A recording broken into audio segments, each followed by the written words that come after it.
या अली मदद। Economic planning board के दूसरे वेबिनार में आपका हार्दिक स्वागत करती हूँ। आज के लिए हमारे पास एक सम्मानित पैनल है,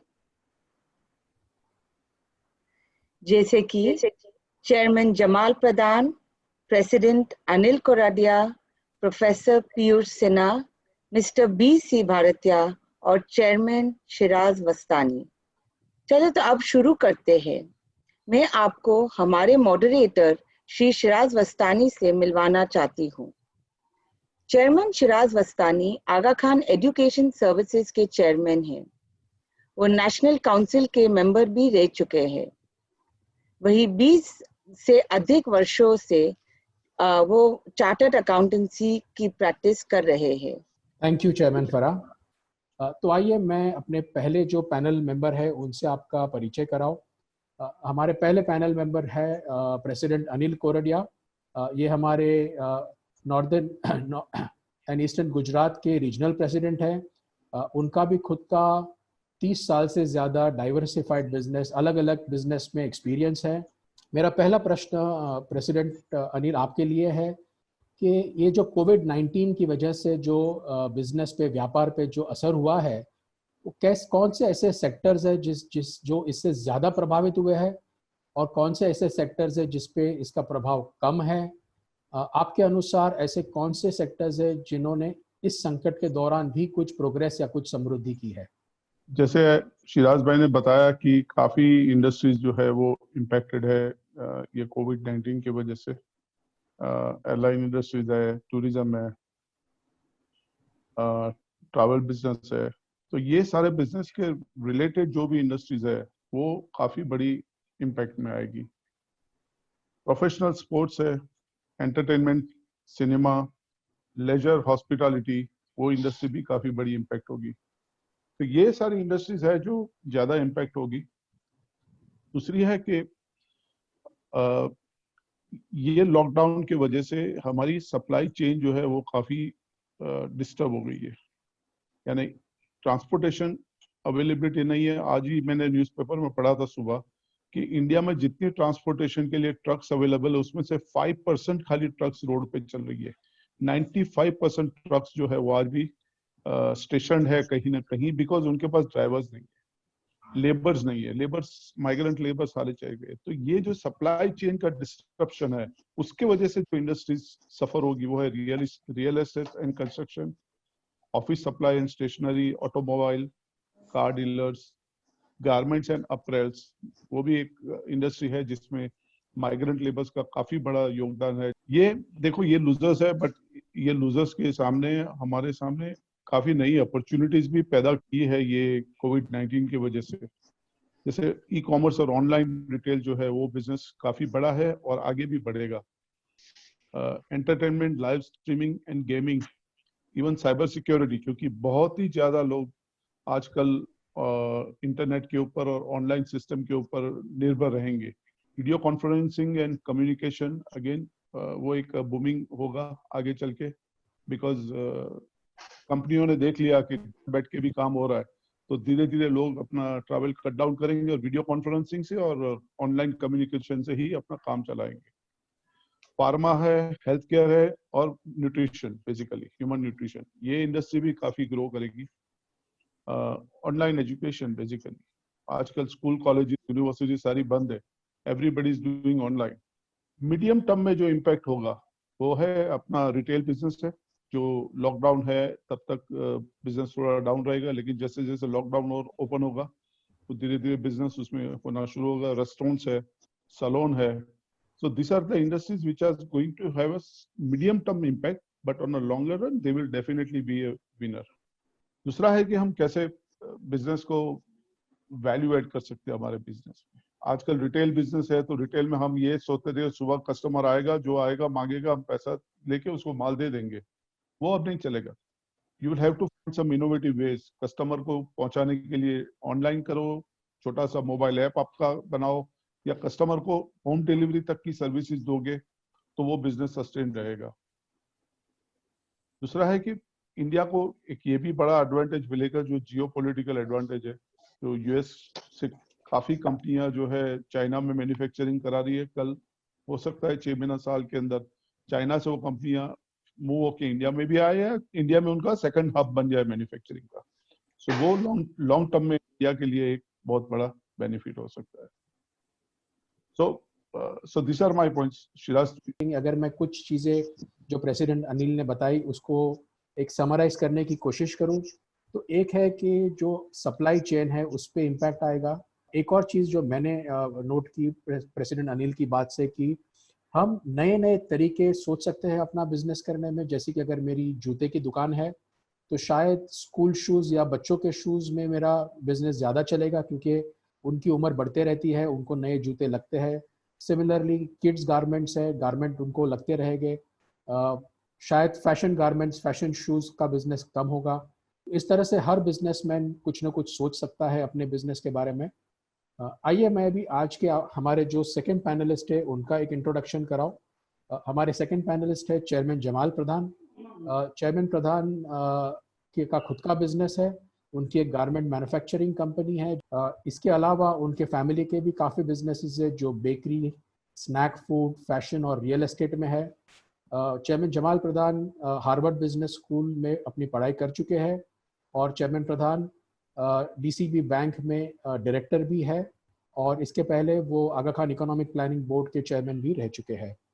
सो वेलकम चेयरमैन प्रधान। आपके लिए मेरा पहला प्रश्न ये है कि अभी जो नकद यानी कि कैश की जो क्रंच या लिक्विडिटी क्रंच या नकद की कमी हम महसूस करेंगे इस लॉकडाउन के खुलने के बाद, आपके अनुसार इसका क्या प्रभाव पड़ेगा छोटे व्यवसायों पर, और इसके लिए हमारे जो छोटे और मध्यम व्यापारी है उन्होंने क्या कदम उठाने चाहिए, और इसका सप्लाई चेन पर भी क्या प्रभाव पड़ेगा, और इसके लिए आप क्या एडवाइस करेंगे, ये हम आपसे सुनना चाहेंगे। Thank you Siraj. मैं आपका जो सवाल है ना उसको 3 पार्ट में ट्राई करूंगा आंसर करने के लिए। तो हमने क्या किया है कि लास्ट लॉकडाउन स्टार्ट हुआ उससे पहले से ये जब से ये क्राइसिस स्टार्ट हुआ, और खास तौर पे लास्ट 11 दिन से एक सर्टेन डिसिप्लिन मेंटेन किया है। जिस तरीके से नॉर्मल वर्किंग डे है, सेम टाइम हम स्टार्ट करते हैं, सेम टाइम हम दिन में फिनिश करते हैं, ट्रैवल टाइम बचता है, कम्युनिकेशन है स्टाफ, पार्टनर्स, टीम के साथ बातचीत है, कस्टमर के साथ। और हमने एक एनालाइज किया कि हमारे जो बिजनेसेस को किस तरीके से ये रिकवरी का एक जैसे हम कर्व बोलते हैं, साइकिल बोलते हैं। तो सर्टेन बिजनेस जैसे हमारे एसेंशियल प्रोडक्ट्स है, कि बेकरी है, कि फूड प्रोडक्ट्स है, उसकी रिकवरी जो सिर्फ लॉकडाउन के लिए रुका हुआ है, जिस दिन वो स्टार्ट होगी तो hopefully subject to supply chain हमारी जो रिकवरी फास्टर होगी, और उसमें कैश की रिक्वायरमेंट कम है। बट जो दूसरा जो हमारा बिजनेस है कि जो हम गारमेंट्स मैन्युफैक्चरिंग करते हैं, शायद थोड़ा और डिफिकल्टी आएगी, एंड देन ये मार्केट ये मीडियम टर्म में रिकवर होनी चाहिए। सबसे जरूरी चीज है कैश। कैश इज किंग जो बोलते हैं ना, रोकड़ा। आज हमारे पास जो ये पैसे की जो नीड है और रिक्वायरमेंट है, ये हमने एस्टिमेट किया है कि हमारे पास क्या रिसोर्सेज है और कितना टाइम तक हमें पैसे की रिक्वायरमेंट है। हमने जो एनालिसिस में जो हमने काम किया है कि हम हमारे जो पूरे एक्सपेंसेस, पास्ट के एक्सपेंसेस वगैरह हमने डिटेल में एनालाइज किया है। क्या एक्सपेंसेस हम अवॉइड कर सकते हैं, जो अननेसेसरी एक्सपेंसिव फिजूल खर्चा बोलते हैं, जो जैसे I mean personal and business दोनों तरफ से बोल रहा हूँ। पर्सनल एक्सपेंसेस तो हम आज सिंप्लिसिटी से रह रहे हैं, हमें पता है कि जो आज हम जो कॉस्ट में रह रहे हैं वो कभी हम नहीं सोच पाए, वो कॉस्ट की रिक्वायरमेंट ही नहीं है हमारी लाइफ के अंदर, जो आज बेसिक नीड्स है। बट इवन बिजनेस में जैसे चाहे फोटोकॉपियर से लेके या चाहे स्टेशनरी से लेके जो सर्टेन ट्रैवल एक्सपेंसेस, हर चीज हमने एनालाइज किया डिटेल में। हम हमारे जो सप्लायर है, वेंडर है, उनके साथ हमारे नेगोशिएशन चालू है, किस तरीके से हम और प्राइस और पेमेंट टर्म्स नेगोशिएट कर रहे हैं, प्राइस रिडक्शन करके आगे जाके हम किस तरीके से उनकी जो पेमेंट साइकिल रिव्यू कर दे। तो ये रहा फर्स्ट पार्ट, जो हम कैश किस तरीके से प्लान करते हैं, and her business her requirement अपने साइकिल के हिसाब से, अपने नीड के हिसाब से एनालाइज करें। सेकेंड पार्ट आपका जो सवाल था कि सप्लाई ऑन जो आपका इम्पैक्ट ऑन सप्लाई चेन का जो सवाल था, तो मेरे हिसाब से और मैं जिससे जो मेरे साथ में जो हमारे साथ है, हमारा एनालिसिस है कि सप्लाई चेन को जो हम बोलते हैं वो रॉ मटेरियल कच्चे माल से लेके आखिर जो कस्टमर कंज्यूम करता है वहां तक पहुंचने की कंप्लीट, उसको हम सप्लाई चेन बोलते हैं। और इसके अंदर सब प्रोसेस होता है, रॉ मटेरियल, मैन्युफैक्चरिंग, ट्रांसपोर्टेशन, हर स्टेज में डिस्ट्रीब्यूशन, हर स्टेज में कहीं भी स्टॉपेज आ गया तो वो सप्लाई चेन ब्रेक हो जाती है, और जिसकी वजह से हम बोलते हैं रोलिंग पेमेंट की रोलिंग चाहे या होल साइकिल जो है वो अटक जाती है। जो मेट्रो सिटीज है, बॉम्बे, बैंगलोर, दिल्ली, कलकत्ता, ये मेट्रो सिटी में ऑफलाइन रिटेल पे ज्यादा इम्पैक्ट होगा, शायद ज्यादा टाइम तक ये जो मॉल और ये लोग की रिकवरी होने की टाइम लगेगी, स्टार्ट होने की। बट जो टियर 2, टियर 3 सिटीज है, चाहे आप आदिलाबाद बोलो, वरंगल बोलो, यहाँ पे हम बताते हैं तुमकुर, शिमोगा, ऐसे बहुत से टियर 2, टियर 3 सिटीज है, सब टाउन्स है, वहां उसका इम्पैक्ट इतना जितना हम सोचते हैं उतना इम्पैक्ट सिटीज के मुकाबले में मच लेस है। मेरा सजेशन है कि आप सब जो हमारे जमात के अंदर जितने रिटेलर्स, डिस्ट्रीब्यूटर्स, ये हम हमारे, चाहे समझो हम फूड प्रोडक्ट में है, तो हमको ये भी देखना है कि हमारे जो डिस्ट्रीब्यूशन सेटअप है वो ऐसा पॉसिबल है कि काफी डिस्ट्रीब्यूटर या रिटेलर ये लॉकडाउन के बाद शायद स्टार्ट भी नहीं करें। तो हमारे ना तो हमारा नॉट ओनली हमारा पेमेंट का रिस्क भी है, बट हम ऑल्टरनेट चैनल्स ढूंढना जरूरी है। तो साइमल्टेनियसली हमारा जो प्रोडक्ट का है हम कंप्लीट एवेल्युएट करें। खाली ऐसा नहीं कि मुझे माल आ जाता है, बट मेरा माल सामने जाने तक, कस्टमर तक जाने के लिए, उसको हम सप्लाई चेन कहते हैं। जो एक लास्ट पार्ट था कि आप सवाल का पूछे थे कि भाई मैं क्या ऐसी चीज करूं या करना चाहूं जो आज हम चाहे कि ये चेंज हमारे जो स्ट्रेटेजी या बिजनेस में करना चाहिए। हर दिन नया दिन है, हर दिन में सेवरल टाइम्स नई चीज है। तो एक ही इसके अंदर मंत्र है जो इंग्लिश में बोलते हैं कि हमको एजिलिटी एंड रिस्पॉन्सिव रहना है। मतलब हमको ये बदलाव और जो चेंज आने वाला है और जो चीज है उसके लिए हम किस तरीके से हम चेंज होते हैं, अपनी कंपनी, अपना थिंकिंग, अपना थॉट प्रोसेस, और किस तरीके से हम उसका सामना करते हैं। और ये एडवांटेज छोटे बिजनेसेस के लिए सबसे ज्यादा है, बिकॉज उनके पास कस्टमर के साथ उनकी नजदीकी है और मार्केट से नजदीकी है। सेकंड, एक चीज जरूरी है मेरे हिसाब से, कॉमन है कि हमारा जो स्टॉक और उधारी है वो उसकी जल्द से जल्द हम रोकड़े में कन्वर्ट करें। कितना जल्दी हो हमें उसको कैश में कन्वर्ट करना है, क्योंकि वो साइकिल, हमारी जो आगे की साइकिल, उसी पे डिपेंड करेगी। और एक चीज मुझे लग रहा है और काफी लोग को लग रहा है कि जिस तरीके जब ये खुलेगा मार्केट, तो एक तरीके से सर्टेन सेक्टर जो नॉन एसेंशियल है, कपड़े, जूते, गाड़ी, टेलीफोन, अपना फ्रिज, इलेक्ट्रिसिटी, ये सब, उसमें एक काफी हद तक प्राइस वॉर होगा स्टॉक क्लियरेंस के लिए। एक भाव का मारामारी होगी। लार्ज जो रिटेलर्स है उनके पास डीप पॉकेट्स है, ऑनलाइन के अंदर काफी कंपटीशन होगा, सब कोई स्टॉक क्लियर करने की दिस थिंग है।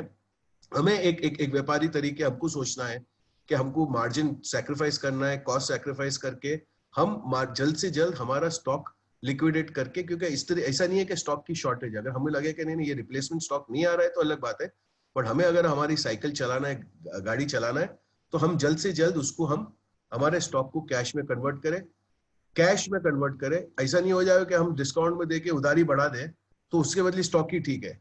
तो क्लियर है कि हमको cash to stock to cash convert करने की जल्द से जल्द कोशिश है।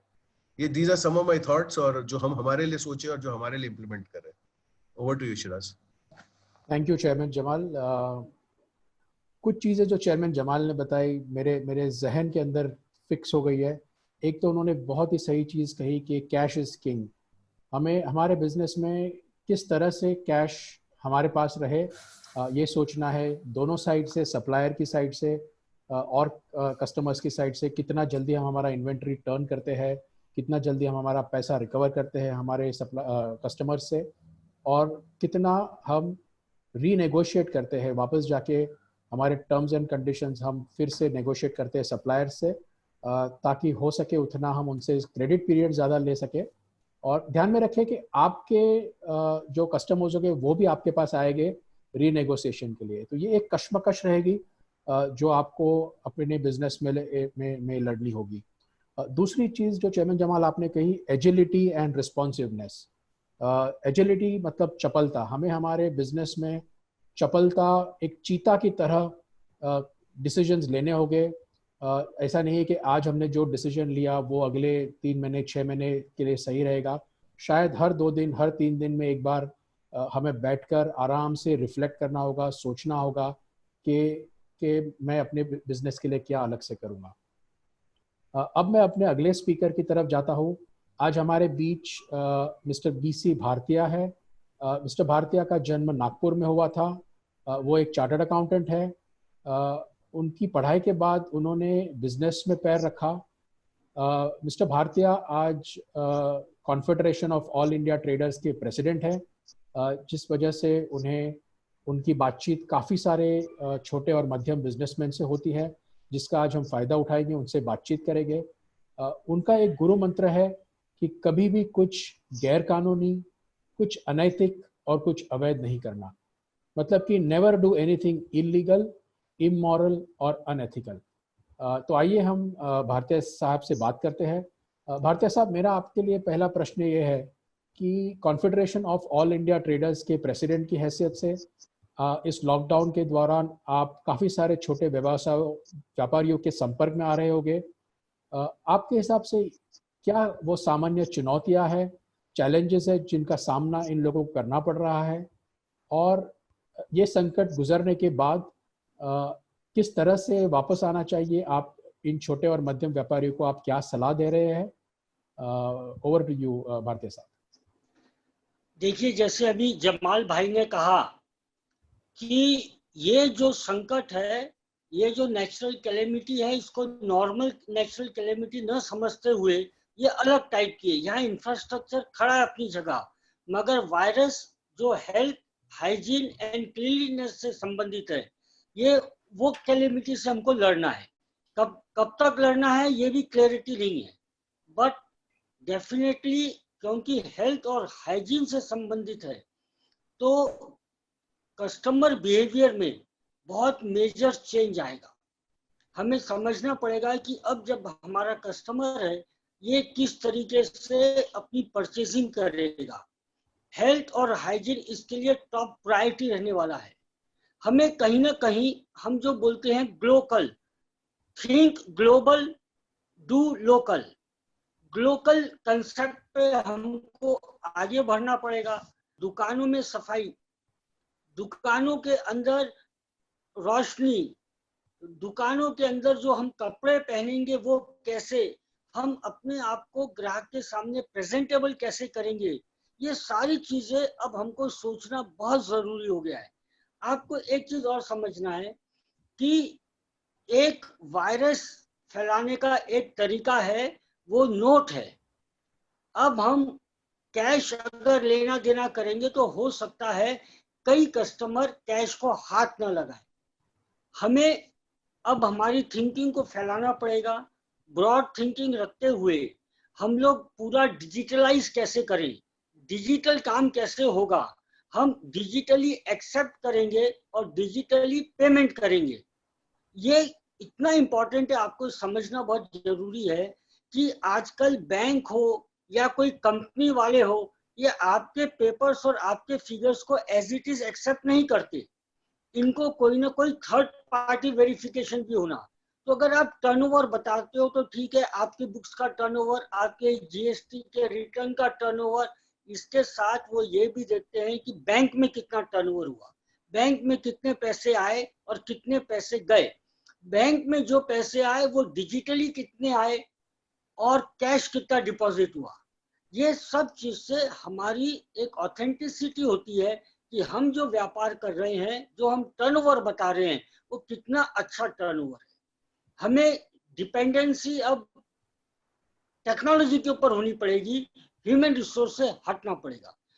नो एवरीबडी सब सारे व्यापारियों को अब कहीं ना कहीं अपना अपग्रेडेशन एंड मॉडर्नाइजेशन कंसेप्ट को लेके आगे बढ़ना पड़ेगा। कस्टमर बिहेवियर समझना पड़ेगा। कहीं ना कहीं हम ई कॉमर्स पे कैसे आ सकते हैं वो प्लेटफॉर्म भी देखना पड़ेगा। और हमारी दुकान के अंदर लिस्ट जब कस्टमर दे और उसको हम एक बास्केट में माल डाल के उसको हैंडओवर करें, ये सब जो इम्पोर्टेंट इश्यूज है ये ध्यान रखना पड़ेगा। आज गवर्नमेंट MSME इसका एक अपनी मिनिस्ट्री है, उसका अपना पोर्टल है। अगर आप व्यापारी हैं तो आपने अपने आप को MSME में रजिस्टर कराया है क्या? नहीं कराया तो आपको तुरंत कराना चाहिए, क्योंकि एक बार जब आप MSME में रजिस्टर हो जाते हो तो आप अपने आप बहुत सी गवर्नमेंट फैसिलिटीज के लिए एंटाइटल हो जाते हो। आप अगर सप्लाई करते हो 45 दिन में पैसा नहीं आता, आप इमीडिएटली फास्ट ट्रैक जाके 45 दिन में पैसे की रिकवरी कर सकते हो। आज आपको गवर्नमेंट सप्लाई करना है, आजकल ई-कॉमर्स के माध्यम से गवर्नमेंट सारा प्रोक्योरमेंट करती है। 15% MSME से प्रोक्योरमेंट करना कंपलसरी है। हमको ये सारी चीजें सीखना पड़ेगा, क्या क्या फैसिलिटीज है गवर्नमेंट की, क्या क्या कंसेप्ट है और बड़ा कैसे बनना। देखिए, मैं तो छोटा आदमी हूँ, बोलने से काम नहीं चलेगा। हर व्यापारी को बड़ा बनना पड़ेगा, टेक्नोलॉजी के साथ आगे बढ़ना पड़ेगा, और डेफिनेटली आप जैसे लोगों के संपर्क में आके मीटिंग्स अटेंड करके, सेमिनार्स अटेंड करके अपने आप को अपग्रेड करना पड़ेगा, ऐसा मेरा मानना है सिराज भाई। थैंक यू भारतीय साहब। दो तीन चीज़ें जो मैंने नोट की, जो मेरे जहन में रह गई। एक, आपने बोला थिंक ग्लोबल डू लोकल। ये हम सभी को ये सोचना है कि मैं अपने व्यवसाय में, अपने बिजनेस में, विश्व भर में ग्लोबली वो कौन सी बेस्ट प्रैक्टिसेस है जो मैं सीख कर अपने व्यापार में ला सकूं। दूसरा, आपने बात की डिजिटल पेमेंट्स की, आपने बात की फॉर्मल इकोनॉमी की, कि अगर मेरे हिसाब से बहुत सारे हमारे भाइयों ने तो अपने बिजनेसेस को फॉर्मल इकोनॉमी में लाए होगा। सो थैंक यू भारतीय साहब। मैं अपने अगले स्पीकर को, अगले पैनलिस्ट को अब इंट्रोड्यूस करूंगा। आज हमारे बीच प्रोफेसर पीयूष कुमार सिन्हा है। प्रोफेसर सिन्हा CRI एडवाइजरी और रिसर्च के डायरेक्टर है। करीबन 40 साल का उनका एक्सपीरियंस है मार्केटिंग, सेल्स और रिटेलिंग के अंदर। प्रोफेसर सिन्हा, आपका मैं स्वागत करता हूं। और मेरा पहला सवाल जो आपके लिए है वो ये है कि हमारे जो रिटेलर्स हैं उनके जो दो फिक्स्ड कॉस्ट होते हैं, वो नॉर्मली एक तो होता है किराया यानी कि रेंट जो लैंडलॉर्ड्स को देना होता है, और दूसरा फिक्स्ड कॉस्ट होता है एम्प्लॉयज़ की सैलरी यानी कि जो तनख्वाह या पगार अपने वर्कर्स को देने होते हैं। आपके हिसाब से अब जो नई तरह से हम बिजनेस करेंगे लॉकडाउन के बाद, तो इन दो खर्चों पर किस तरह से कंट्रोल लाना चाहिए और इसका दूसरे बिजनेसमैन किस तरह से इस पे विचार कर रहे हैं? Thank you Siraj. और ये चीज अपने को ध्यान रखना है कि ये जो हमें लड़ाई है, ये बिजनेस की लड़ाई नहीं है, मानवता की लड़ाई ज्यादा है। जो संकट आया है उसमें आप देख रहे हैं कि मानवता सबसे बड़ी चीज है जो हम लोगों को आगे बढ़ाएगी। तो दो पॉइंट जो आपने उठाया सिराज जी की, एक तो कैसे एम्प्लॉय के साथ क्या जो कॉस्ट, मैं कॉस्ट को लेकर एम्प्लॉय की तरफ देख रहा हूँ। एक तरफ हमारा कॉस्ट है कि मैन पावर कॉस्ट जिसको बोलते हैं, लेकिन जो मैन पावर है वो तो at the end of it वो एक जीता जागता इंसान है। तो हमको ये देखना है कि दोनों साथ मिलकर कैसे करें कि ताकि उनको भी ये दिक्कत ना हो। इट इज आई थिंक इस समय सबसे ज्यादा जो ट्रस्टीशिप की जरूरत है वो सबसे ज्यादा इस समय है। तो एक मेरा सजेशन होगा कि आप अकेले नहीं, सबके साथ बैठ के ये डिसाइड करें कि 6 महीने में हमारा स्लो चलने वाला है, 3 महीना स्लो चलने वाला है, इतनी कैश की रिक्वायरमेंट है, इतना ये है।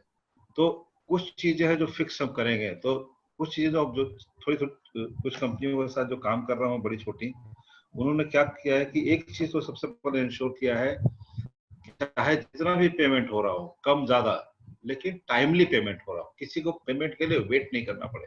दूसरा ये कि किस तरह से हम इस सैलरी एक्सपेंस जिसको हम फिक्स बोल रहे हैं, इसको किस तरह से हम थोड़ा कम फिक्स करें, मतलब कि fixed versus variable, fix and variable कैसे कर सकें इसको। तो यहाँ पे एक और चीज है कि अभी जो समय आ रहा है इसमें मेहनत भी करने की जरूरत है, लोगों को मेहनत भी करना पड़ेगा। तो कैसे उस मेहनत को इंसेंटिवाइज करें और उस इंसेंटिव को कैसे सैलरी में जोड़े, कैसे सैलरी का स्ट्रक्चर चेंज करें कि हमारा फिक्स थोड़ा कम हो जाए, वेरिएबल थोड़ा ज्यादा हो जाए, और जैसे जैसे वो एम्प्लॉय परफॉर्म करता है वैसे वैसे उसकी सैलरी और उसकी इनकम बढ़ती रहे। सिमिलर अप्रोच हम देख सकते हैं कि लैंडलॉर्ड के साथ भी।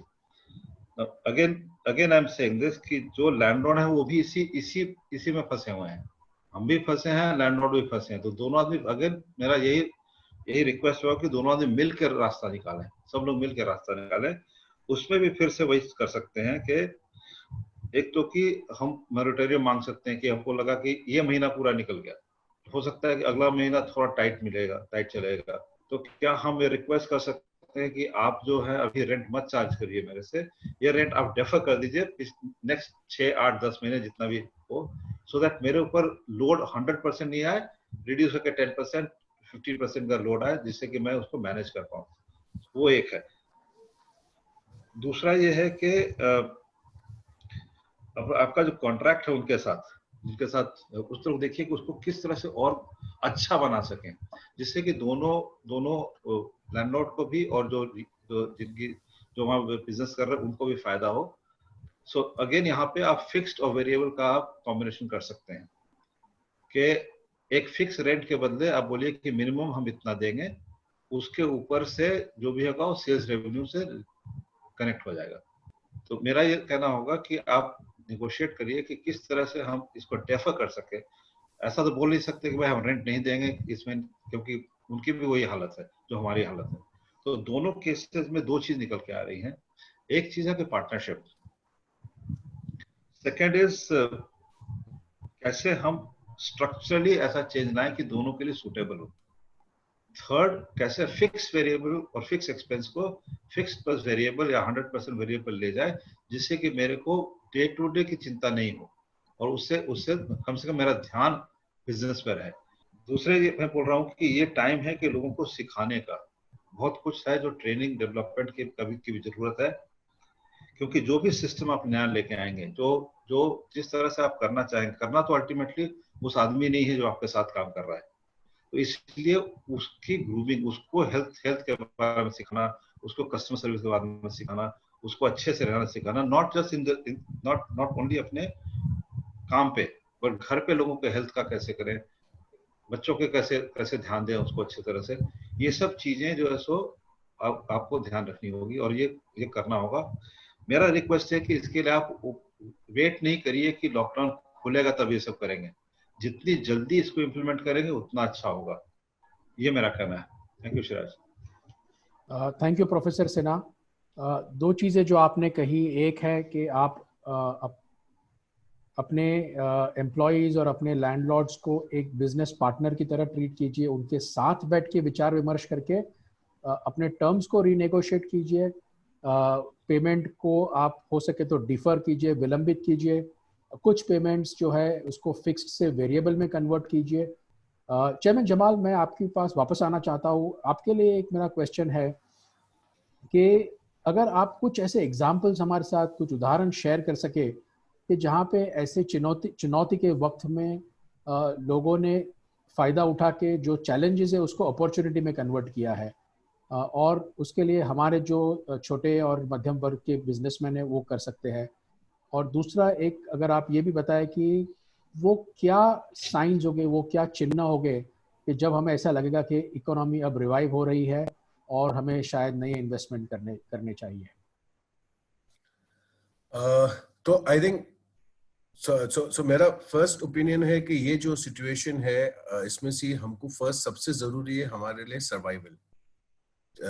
हम हमारे नॉट ओनली हम अपने आप, हमारी फैमिली, बट जो और सब जो हमारे पर डिपेंड करते हैं, बराबर, चाहे हमारे एम्प्लॉइज हो, देखो एक चीज तो पक्का है कि काफी बिजनेसेस में हम बोल रहे हैं कि फुटफॉल, जैसे हमारी दुकान में गिराकी कम आएगी तो हमारे पास आज पहले 100 गिराक आते थे, 100 रुपए की खरीदी करते थे, और आज हमारे पास 80 गिराक आए, तो हम क्यों ना, जैसे हम बोलते हैं कि इंक्रीज द बास्केट, तो गिराक आया तो उसको अभी 80 गिराक को मैं 125 रुपए का माल बेचूं 100 की जगह, तो मेरा रेवेन्यू सेम तरीके से रहे।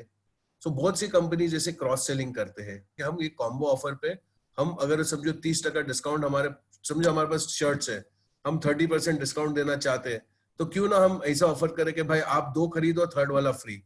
तो इफेक्टिवली वही हो गया, बट उसको हमने कॉम्बो ऑफर किया है। उसमें जनरली हम कैलकुलेशन करेंगे तो उसमें लोएस्ट प्राइस प्रोडक्ट होगा, तो हमारे यूनिट सेल बढ़ जाता है। तीसरा चीज जो अगेन मेरे हिसाब से समथिंग वेरी स्ट्रांगली जो हमको एक्सप्लोर करना है, ई कॉमर्स। सो आज जो इन्वेस्टमेंट और जो पैसा जा रहा है, चाहे फ्लिपकार्ट, मिंत्रा, अमेजॉन, उड़ान, और ये लोग का जो इंफ्रास्ट्रक्चर क्रिएट करना है, जो पैसे वो लोग खर्चा कर रहे हैं, तो आज अगर हम मैन्युफैक्चरर तो हम हमारे प्रोडक्ट्स क्यों ना, अगर हमारी मार्केट एक्सपेंड करना है तो क्यों ना हम ई कॉमर्स प्लेटफॉर्म पे जाए।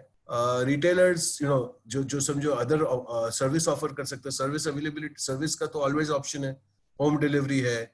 अगर मैं रेडीमेड गारमेंट्स बेचता हूँ तो क्यों ना ऑल्टरेशन का सर्विस ऑफर करूँ, टेलरिंग सर्विस ऑफर करूँ। हमारे पास एडिशनल मैन पावर है, हम 2 भाई है या फादर सन है, एक दुकान संभालते हैं, तो क्यों ना एक जन बाहर निकल के दूसरा कुछ काम करे, जैसे सर्विस करे, सप्लाई का काम करे। हमारे पास एडिशनल अर्नर फैमिली में है जो जो जो जो एजुकेटेड है और जो काम कर सकते हैं, तो क्यों ना हम वो एक्सप्लोर करें कि हमारी इनकम बढ़ाए। वो है एक पावर ऑफ अलायंस। हम ईपीपी में बरसों से बोलते आ रहे हैं, हमारे पास जो लोग सेम व्यापार में है, हमारे जो जो जो जो कॉम्पिटिटर जैसे हम टर्म करते हैं, शायद हम अगर समझो, अगर हम एक मॉल के अंदर है, हम 6 अलग अलग, तो हम जूते की दुकान बेचते हैं, कपड़े की दुकान है, किसकी सलून है, तो क्यों ना हम साथ में डिस्कस करें कि क्यों हमारे इश्यूज कॉमन है। और इसमें क्या होता है कि हम जब इनसे रेगुलर बात करते हैं और हम ओपनली बात करते हैं, हम अपना थॉट्स देते हैं, वो अपना थॉट्स देते हैं, तो ये जो हम जैसे करते हैं नेटवर्किंग या क्रॉस लर्निंग, उसमें ये होता है कि हम उनका सोच किस तरीके से वो लोग सोच रहे हैं वो हमारे पास आ रहा है। जो आपने पूछा था कि हम किस तरीके से हमारी इनकम और अपॉर्चुनिटी किस तरीके से ढूंढे, मेरे हिसाब से हम अगर ये क्राइसिस से सर्वाइव कर देंगे तो अपॉर्चुनिटीज मिलेगी। सिंपल बेसिक जो पुराने बिलीफ सिस्टम है, कोई तरीके का स्पेकुलेशन या जो चीज हम नहीं जानते हैं वो चीज पे डालना, अरे ये शेयर मार्केट में हम कभी इन्वेस्ट नहीं किए, कोई बोलेगा कि ये अभी बेस्ट प्राइस है, आप जाइए 3 महीना 8 दिन में निकल जाएंगे, पैसा बोरो करके आप इन्वेस्ट करते हैं। आप जो चीज नहीं समझते आप मत करिए। आपके पास जो पैसे हैं वो सेफली और वाइजली आपके पास रखें, क्योंकि इसका बॉटम और इसका टर्न अराउंड किसी को नहीं पता है। तो जितना हम अगर संभाल के ये दौर से गुजर जाते हैं तो 100% हमको अपॉर्चुनिटी मिलेगी। Over to Yashraj. Thank you chairman Jamal. Chairman, आपने जो कॉम्प्लीमेंट्री प्रोडक्ट्स की बात की, जो कॉम्बो ऑफर्स की बात की, जो साथ मिलकर काम करने की बात की, आज हमारे काफ़ी बिजनेसेस ऐसे हैं जिसमें ये सब कुछ किया जा सकता है। तो ये वक्त है जब हम घर में बैठे हैं, शायद थोड़ा रिफ्लेक्ट करें कि इन सभी चीज़ों को हम हमारे बिजनेस में कैसे इस्तेमाल कर सकते हैं। एक बहुत ही अच्छी बात आपने कही चेयरमैन कि एक बार कस्टमर आपकी दुकान में आ गया, उसको जाने मत दो। हो सके उतना अपसेल करो, क्रॉस सेल करो, उसको हो सके उतना ज़्यादा बिक्री करो। ऐसी सर्विस दो कि अगली बार वो वापस आप ही की दुकान में आए, क्योंकि अगर वो शायद आपकी दुकान से बाजू की दुकान में चला गया तो वो एक अपॉर्चुनिटी हमेशा के लिए आपके पास से चली गई। तो ये बहुत अच्छी बात आपने कही। आपने एडिशनल अर्नर, यानी अगर मेरे फैमिली में मेरी वाइफ है या मेरा भाई है जो आज शायद मेरे बिजनेस में है या शायद होम मेकर है, हाउस वाइफ है, अगर वो अभी और कुछ अर्निंग कर सके और कुछ नया अपॉर्चुनिटी ले सके, ये शायद वक्त है वो करने का। Thank you chairman. अब मेरा अगला क्वेश्चन जो है वो प्रेसिडेंट अनिल आपके लिए है। ये इस वक्त में हमारे कुछ ऐसे बिजनेसेस है जहाँ पे उनकी जो इन्वेंट्री है, उनका जो स्टॉक है, वो कुछ पेरिशेबल आइटम्स का हो सकता है, जैसे बेकरी प्रोडक्ट्स है, जैसे बिस्किट्स है, ब्रेड वगैरह है, या कभी ऐसे हो सकता है जो नियर एक्सपायरी हो जाए जब बिजनेस खुले। तो आपका इन्वेंट्री मैनेजमेंट यानी अपना जो स्टॉक है उसको किस तरह से मैनेज करना चाहिए, इस पे हमारे बिजनेसमैन के लिए क्या सलाह है? तो ज्यादा करके हमारे पास बेकरी कस्टमर्स, बेकरी वाले, बहुत छोटी छोटी बेकरी और स्टोर्स वाले काफी लोग हैं। तो बेसिकली जब आप दुकान खोलोगे और आपको कुछ प्रोडक्ट जैसे ब्रेड है वो एक्सपायर हो गई है, तो वो तो I think you should straight away उसको डिस्ट्रॉय कर देना चाहिए। जो कंपनी की ब्रेड बेचते हो आप, उस कंपनी के साथ बातचीत करो, आपका जो भी लॉस है, और आपस में उसको नेगोशिएट करके कहीं ना कहीं 50-50, 75-25 जो भी आप कर सकते हो उसके साथ वो करके उसको डिस्ट्रॉय कर देना चाहिए। दूसरी बात है, जो बेकरी मैन्युफैक्चरिंग हम करते हैं, तो बेकरी में काफी चीजें हम प्रोडक्ट बनाते हैं, तो उसमें काफी हमारे स्पेशलिटी रॉ मटेरियल है मैदे के अलावा। जैसे आप लोग फैट यूज करते हैं, केक प्रीमिक्सेस है, इमल्सिफायर्स है, व्हिप क्रीम है, फ्लेवर्स है, चॉकलेट्स है, तो ये सारी चीजें हर कंपनी उसके ऊपर बेस्ट बिफोर का एक स्टैंप लगाती है और डेट बताती है कि ये महीने से पहले यूज करना चाहिए। But best before doesn't mean it's an expiry. So best before और एक्सपायरी में फर्क होता है। जब बेस्ट बिफोर डेट चली जाती है, आप कंपनी को बताइए, जो भी कंपनी हो जिससे मटेरियल लिया हो उसको, कि मुझे ये बैच नंबर का है, ये बेस्ट बिफोर डेट है, आप बताइए मेरे को ये प्रोडक्ट सेफ है यूज करना कि नहीं है। तो वो हर बड़ी कंपनी जो है उसको रीवैलिडेट करती है एक्सपायरी डेट, और वो आपको एक सर्टिफिकेट देगी। वो सर्टिफिकेट के बेसिस पे then you can use that product. अब जो नेगोशिएशन जब करते हैं हम तो एक्सपायरी गुड्स के लिए, तो हमको ये भी ध्यान रखना है कि हमको रिलेशन नहीं खराब करने किसी के साथ, कोई भी डिस्ट्रीब्यूटर हो या कंपनी हो, we should not spoil relation, because आज उस कंपनी की भी हालत वही है जैसे आपकी है। तो हम दोनों को एक दूसरे का दर्द समझना चाहिए, और वो उस हिसाब से दोनों के बीच का कहीं ना कहीं रास्ता निकाल के उसको सॉर्ट आउट करना चाहिए। दूसरा है कि जब आप खोलोगे, जैसे पहले भी मेरे स्पीकर्स ने बताया था कि जब आप दुकान खोलोगे तो काफी लोगों के पास इन्वेंट्री पड़ी होगी, तो इन्वेंट्री को सॉर्ट आउट करने के या सेल आउट करने के लिए वो लोग काफी बड़े डिस्काउंट्स निकालेंगे। अब जैसे आपके पास बिस्किट्स पड़े हैं या कोक है, ह्यूज इन्वेंट्री है आपके पास, आपको लगता है कि बिजनेस अभी 2-3 महीना और स्लैक चलने वाला है, तो आप उसमें एक बड़ी सी प्रमोशन, या जैसे जमाल ने बताया बाय 2 गेट 1 फ्री, ऐसी कोई कॉम्बो ऑफर करके या क्रॉस सेलिंग करके आप, कि भाई आप ये ब्रेड एक लोगे उसके साथ में एक 500 ml की आपको थम्स अप फ्री मिलेगी, या एनीथिंग लाइक दैट। सो वो प्रमोशन ऑफर देके आप उसको मटेरियल को आप लिक्विडेट भी करो और कैश साथ में होना चाहिए आप। Thank you, over to you Siraj. Thank you president Anil. मेरा अगला जो क्वेश्चन है वो भारतीय साहब आपके लिए है। प्रेसिडेंट अनिल ने हमें इन्वेंट्री मैनेजमेंट के ऊपर कुछ बातें बताई जो हमें हमारे बिजनेसेस में काम आएगी। अगर आप हमारे साथ ये शेयर करें कि जो गवर्नमेंट की कुछ स्कीम्स और इंसेंटिव्स आ रही है, जो गवर्नमेंट अभी बिजनेसेस को हेल्प कर रही है, उस बारे में अगर आप कुछ सलाह हमारे बिजनेसमैन को दे तो ये फायदे कारक होगा हमारे। देखिए, गवर्नमेंट ने 2 स्टेज पे हमको मदद की है। एक, फाइनेंस मिनिस्टर ने कंप्लायंस संबंधित चीजें बताई है, एक रिजर्व बैंक गवर्नर ने बताया है।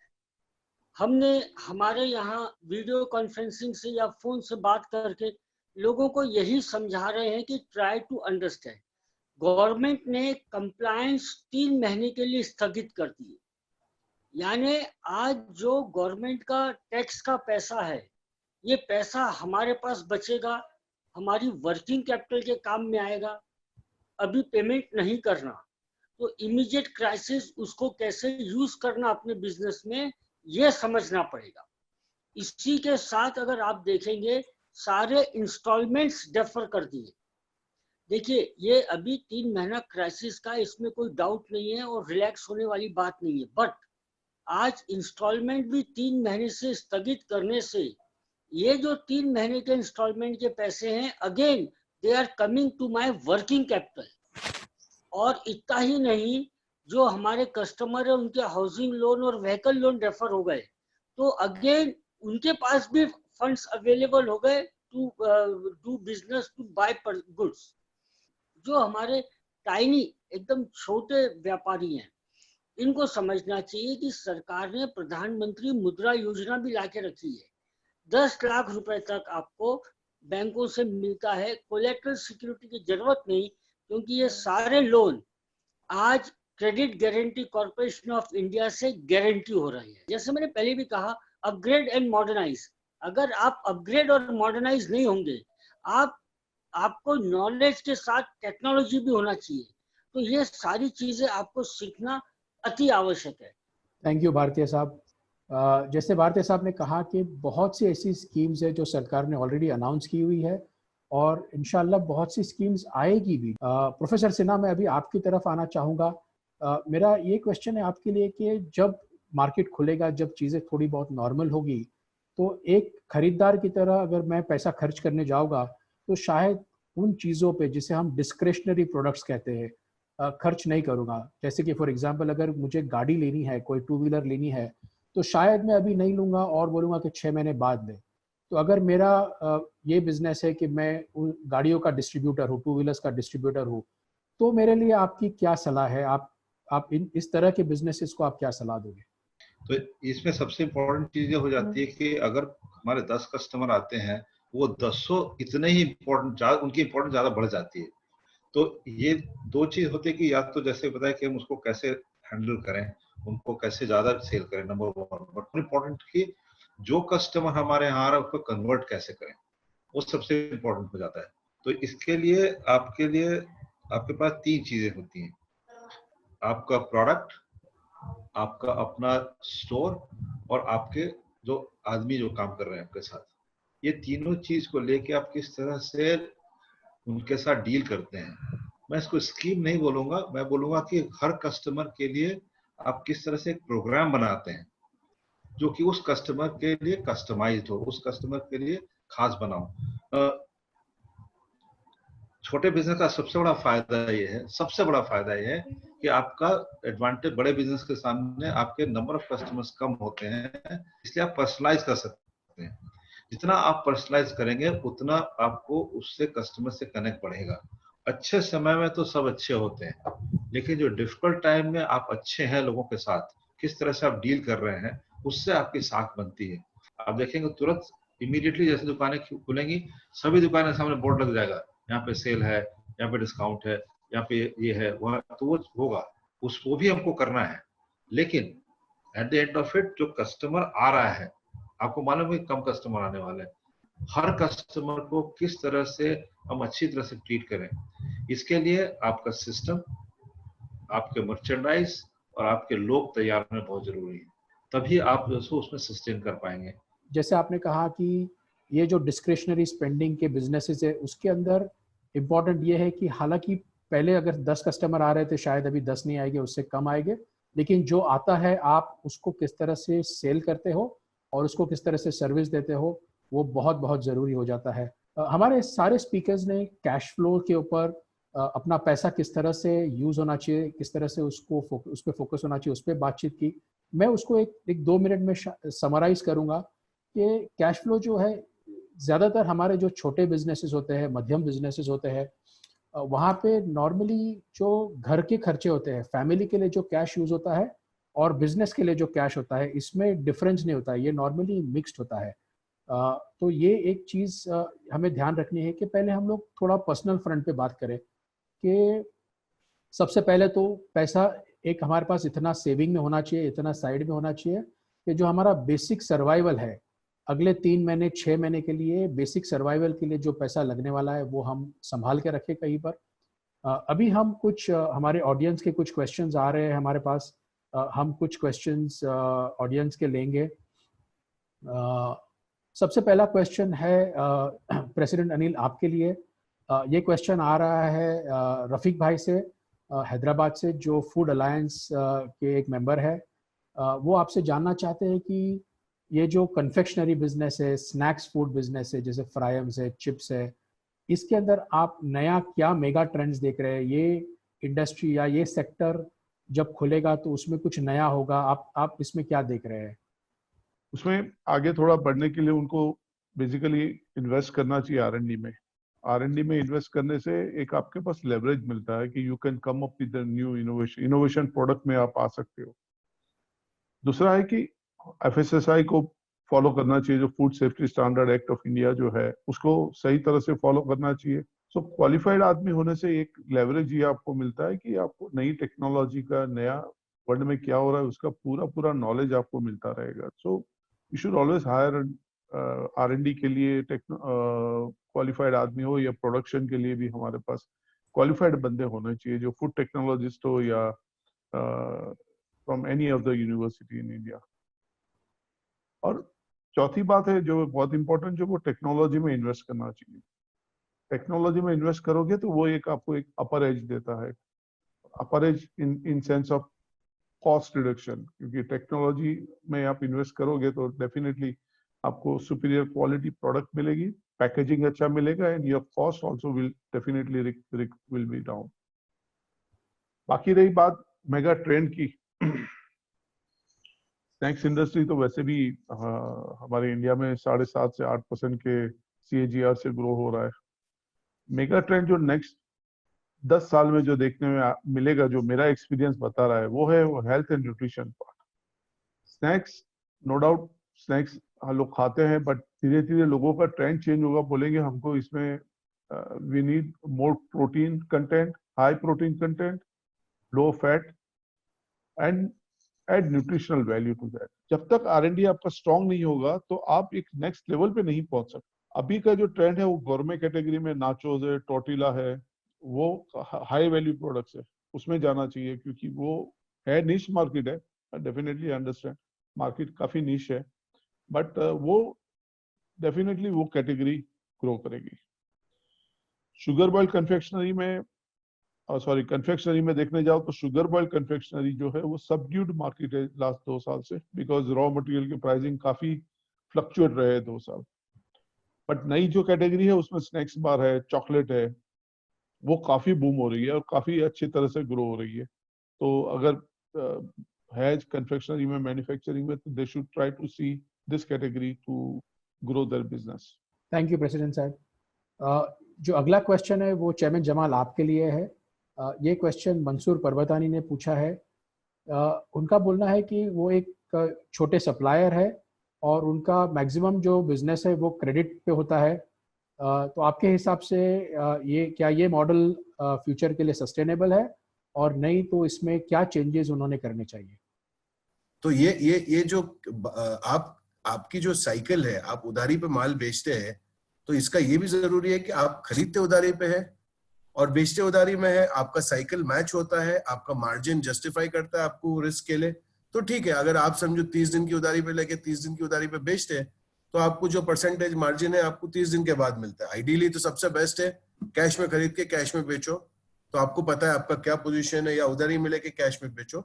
बट अगर उधारी में लेके उधारी में बेचते हैं और अगर साइकिल मैच होता है तो फेयर मार्जिन जस्टिफाई करता है।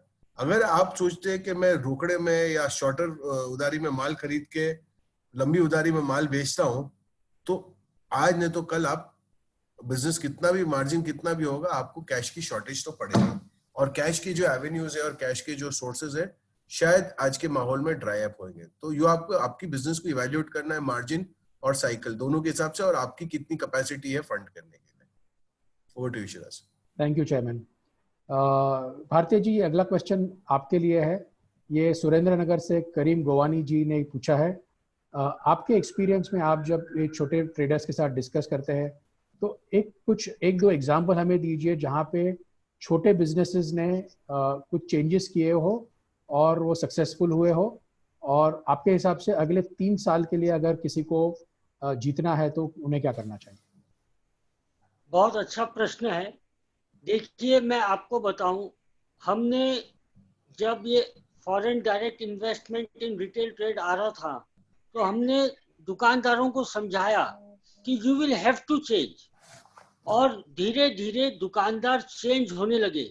सबसे पहले हमने उनसे कहा कि तुम जो बिल बनाते हो, ये स्कैनिंग मशीन से बनाओ, उससे कस्टमर को कॉन्फिडेंस आता है कि रेट्स आर जेन्युइन। जब आप मुंह से रेट बोलते हो, उसको डाउट लगता है कि रेट्स कहाँ तक सही हैं या इसमें नेगोशिएट हो सकता है क्या, मगर बार कोड से जब वो क्लिक करते हो तो वो इमीडिएटली एक्सेप्ट कर लेता है।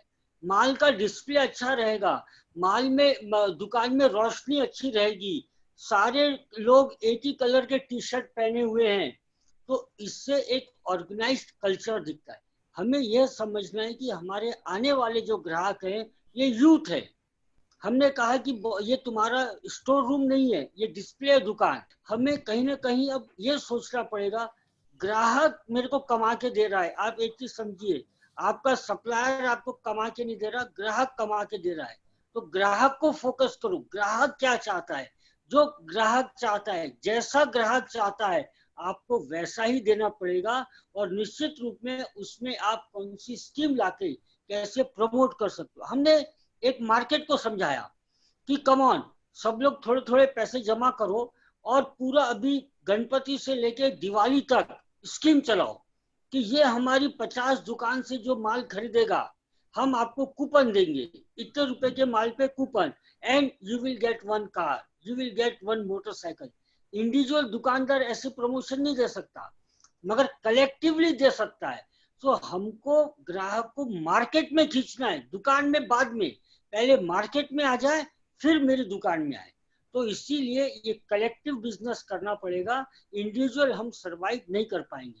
सिराज भाई। थैंक यू भारतीय जी। मैं एक आखिरी क्वेश्चन लेता हूँ और उसके बाद फिर हम लोग क्लोजिंग कमेंट्स के लिए सारे स्पीकर्स के पास जाएंगे। ये आखिरी क्वेश्चन प्रोफेसर सिन्हा आपके लिए है। सोहेल बंगड़ीवाला अहमदाबाद से पूछ रहे हैं कि अगर मुझे मेरे कोई छोटे बिजनेस में डिजिटल होना है तो क्या आप 2-4 कोई ऐसी प्रैक्टिकल टिप्स शेयर कर सकते हैं जो मैं यूज कर सकूं? क्विकली मैं 1 मिनट लूंगा ये बताने के लिए। डिजिटल का मतलब खाली ई कॉमर्स नहीं होता है, तो ये मैं बताने की कोशिश करूंगा। डिजिटल का मतलब होता है डेटा और कम्युनिकेशन, 2 चीज। सो डेटा जो इंटरनल है, कम्युनिकेशन जो कि एक्सटर्नल है, वो चीज है। तो जब हम बोलते हैं कि डिजिटल जा रहे हैं, तो क्विकली ये देखिए, कोई जरूरी नहीं कि आपके पास बहुत बड़ा प्लेटफॉर्म हो, बहुत बड़ा वेबसाइट हो, बहुत बड़ा डेटाबेस हो, बहुत बड़ा नहीं। आप सिर्फ अपने कस्टमर्स, अपने सप्लायर्स, अपना माल, इतने का डेटा आप मैनेज करें, इसी से आपको बहुत फायदा हो जाएगा। क्योंकि डिजिटल का सबसे बड़ा एडवांटेज है कि आपके पास जब डेटा होता है तो आप लोगों को टारगेट कर सकते हैं और रेलेवेंट कम्युनिकेशन भेज सकते हैं। तो एक तरह से डिजिटल विल आल्सो मीन कि आपको आपके अंदर एक बिजनेस डिसिप्लिन आना पड़ेगा।